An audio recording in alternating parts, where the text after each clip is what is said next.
So let me ask you a question, and I want you to be honest. What do you do, and what do you think when you see someone on the side of the road holding up a sign saying, "Hungry, please help," or "Single mother, need money," or "Disabled vet"? If you're honest, like me, I sometimes look away, or speed up so I don't have to deal with them, or slow down so I don't have to deal with them. But if they are right next to me, sometimes I'll give them a cup of water, or maybe my leftover food, or maybe a few pennies, or some change. But if my son David is in the car with me, he'll say to me, "Mom, you've got money. They need money. Give them some money." So I'll, hand him some money. And if they happen to be on David's side of the car, he'll immediately reach for his wallet, pull out a couple of dollars, hand it to him and go, "Have a nice day." My son David has a mental illness. He was diagnosed when he was 25 years old. I want to introduce you to him. He's actually taught me how to be compassionate, how to be caring, how to listen. He's taught me a lot of things. David grew up, had a normal childhood. He has an older sister who is now a CPA in Bel Air, Texas, has our 2 grandchildren.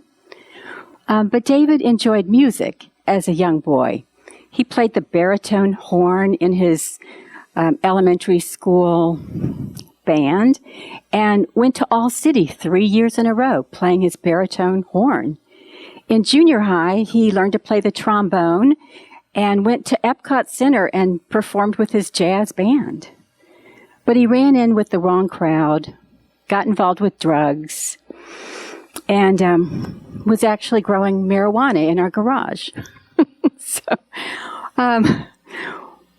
When he asked me to go water it for him, I said, "David, we can get in trouble. Your dad and I can get in trouble with this. You cannot grow this marijuana in our garage." And he goes, "Oh, Mom, it's for a science project." I went, "Yeah, I don't think so, Dave." So we threw it out. So David's, we ended up sending David to a boarding school in Conroe because he would not agree to any treatment for his drug abuse. He was there for 2.5 years and actually gave a speech at commencement. He came home and lived with us, went to college in Houston, then went to Baylor where his sister was finishing up her degree. The second semester when he went back, we got him an apartment, but he tried majoring in Frisbee golf. Didn't go to classes, so we had to bring him home. He was about 20 at the time,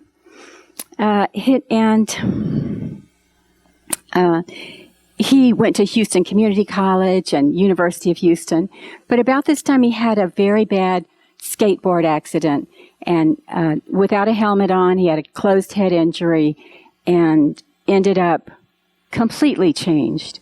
He was no longer outgoing, fun-loving self. He was more doubtful, lazy. He could not even read a page in the book and understand what it said. So he dropped out of college. His 2 goals after that were to either be a truck driver or join the Navy. So we encouraged him to join the Navy. So he got himself to Chicago, basic training. And a week after he was there, my husband and I got a phone call saying, "Your son is in the psychiatric hospital in Chicago. He had a psychotic break." And I felt like saying, "Are you sure you have the right number?" They said, "We're going to observe him and then send him back to the unit and see if he can complete basic training or his boot camp." So my husband and I decided not to go see him. It was Christmas time. We stayed home. And a week later, we got another phone call saying, We sent him back, but now he's having palpitations and anxiety. So we brought him back to the hospital, and we're going to do some tests. And by the way, has he ever been in a mental hospital? Well, he had been. When he was 14 years old and on drugs, we admitted him to a mental hospital for a week for him to dry out. Well, apparently he had not put that on his form when he signed up to be in the Navy, so they said, well, we're going to discharge him and send him home. So when I picked him up at the airport, he got in the car and I said, David, what's going on? And he goes, oh, Mom, I didn't like the Navy. I was just faking it. I said, well, I think we need to have you checked out with a psychiatrist. He said, no, I'm fine. I was just faking it all. So we let it go. My husband and I just talked about it and decided just to let it go. He didn't see a psychiatrist. He refused to see a psychiatrist. We got him his own apartment. He got a job with a fast food restaurant. And he enrolled himself in a truck driving class. And he actually was hired to be a truck driver in training. So he loved doing that. He was there for 3 months, driving back and forth across the United States. But he didn't get hired. So he came back to his apartment, got another job, and went to Dallas to interview for another truck driving position. While he was in Dallas, he had another psychotic break. The interviewers at the trucking company sent him home in the middle of the night. I picked him up at the bus station and said, David, really, what's going on? He was too embarrassed to talk about it. He said, I don't want to talk about it. Just take me home. So I took him home. This was his second psychotic break. A month later, my husband and I got another phone call from Ben Taub Hospital in Houston. They said that David had been picked up by 911, was in the emergency room. They were taking him to surgery, and he apparently had been hearing voices that told him to jump off the roof of his 2-story apartment complex. They said if we wanted to see him alive, we should get down there right away. Again, it was one of those phone calls where you say, are you sure you have the right number? But they did. We went down to see David. We didn't see him for 8 hours. He was in surgery. He had a broken left ankle, broken femur, a broken pelvis, a broken left wrist, facial lacerations, and a head injury. We were able to see him around 6 o'clock that night for about 5 minutes.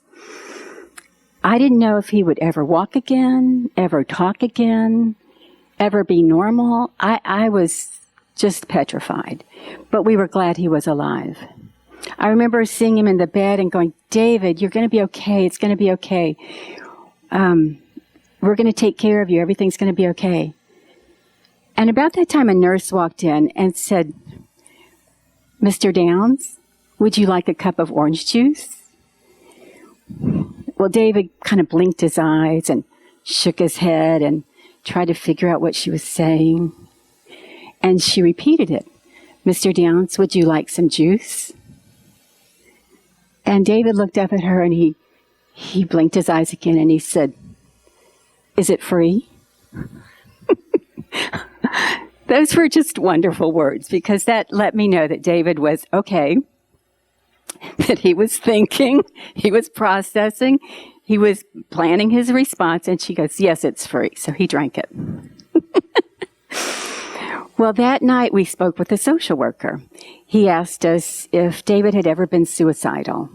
We said, no, he's really a pretty happy-go-lucky guy. No. But the social worker said to me, Mrs. Downs, you're going to need some help. You're going to need to be in a support group. So here's the number of the suicide hotline. Give them a call tomorrow and see if you can get into a support group. Well, my husband and I were still in shock. But the next morning I called that number and said, this is Susan Downs, and my son's a patient at Ben Taub, and I was given your number by the social worker to try and find a support group. And the woman on the phone said, your son's still alive?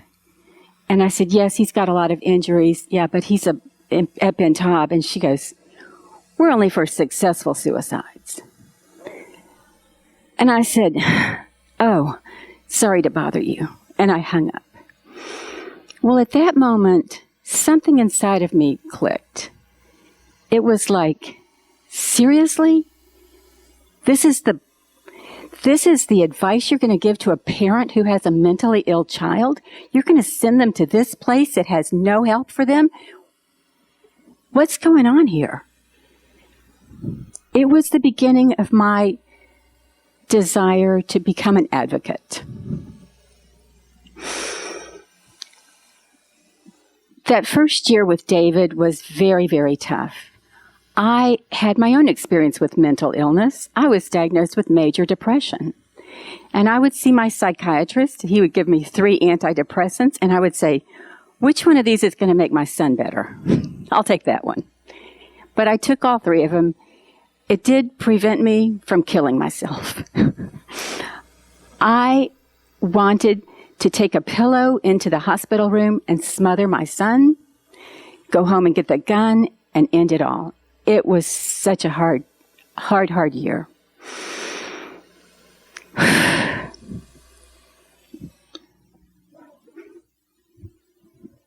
We found a lot of help with NAMI, the National Alliance on Mental Illness. They were able to give us help in a setting with other parents with mentally ill children or mentally ill spouses. According to NAMI, 1 out of 5 adults will experience a mental illness in their lifetime, and 1 out of 17 will have a serious mental illness requiring medication. NAMI also has an advocacy group, which makes sure that money is donated or money is allocated by the government to provide services and funding for the mentally ill. So NAMI really did help educate us, help move us forward. And what I learned in retrospect is that when you're faced with a difficult situation, an unexpected crisis, it's important for 3 things. The first one is to have a team around you of experts that can help you. So we had a team of psychiatrists, social workers, psychologists, family members, friends and neighbors, and others who we used to support David and our family. The second thing is to have a plan. Our plan was to find a safe place for David to live. He asked if he could move home several times, and we said, I'm sorry, David, you can't move back home. And he said, why not? It's my house. It's my room. And my clothes are still there. Why can't I move back home? Well, he's 25 years old at the time, but I had to think of something to say to him that wouldn't hurt his feelings. So I said to him, you can't move back home, David, because Dad and I like to walk around naked. And apparently that did the trick, because he said, oh, too much information. I'll never ask again. And I said, yeah, and that's why we're not giving you a key to our house either, because David was still driving. So NAMI, like I said, NAMI was very helpful in getting us grounded, getting our son situated. They had support groups for people like us. They have support groups for people with mental illness. And without NAMI, I don't know where we would be. So when you find yourself in a critical situation with an unexpected catastrophe on your hands, remember you're not alone, and it's okay to ask for help. The first thing you should do is to create a team around you of professionals that can help you. The second thing is to come up with a plan. And the third thing is to take care of yourself. Take care of the caregiver. Because if you're not able and willing to help someone, help yourself, you won't be able to help another person. Some of the best advice I got from my counselor when I went in to see her for the first time, she asked me if I could take a week off and relax. And I went, no way. My calendar, I've got things to do for my son. I can't take a week off. She said, how about a day? I said, nope, I've got something to do every day for my son. And then I looked and I said, I can take off 4 hours. And she said, you need to go home and do this experiment with your husband. Get a piece of paper, and on the left-hand side, write down everything you do for David, and on the right-hand side, write down everything your husband does for David, and then even out your lists. So I asked my husband if he would do that, and he said, sure. And so I wrote down everything I'm doing, and he wrote down everything he's doing. And then I said, oh, I'm doing 8 things. You're doing 2 things. Could you take some things off my list? He said, sure. And he said, I'll take care of the psychiatrist, I'll take care of the medication, and I'll take care of the personal care home. And I went, fabulous. And that year, I was able to go on a week-long mission trip to Kenya, which is something I've been wanting to do all my life. But it wouldn't have happened unless I had taken care of myself, formed some boundaries, know when to say no, and shared my responsibilities with other people. I'd like to read you a quote now. This quote was on my refrigerator for many years. The first one is, everything will be okay in the end. If it's not okay, it's not the end. I looked at that one every day. The second one is from an author, Leo Buscaglia. He says, too often we underestimate the power of a touch, a smile, a kind word, a listening ear, an honest compliment, or the smallest act of caring, all of which have the potential to turn a life around. So I'd like for you to remember this quote, think of this quote when you deal with mentally ill people in your family, in your neighborhood, in your life. They have the same needs as we do, to be honored, to be respected, to be loved.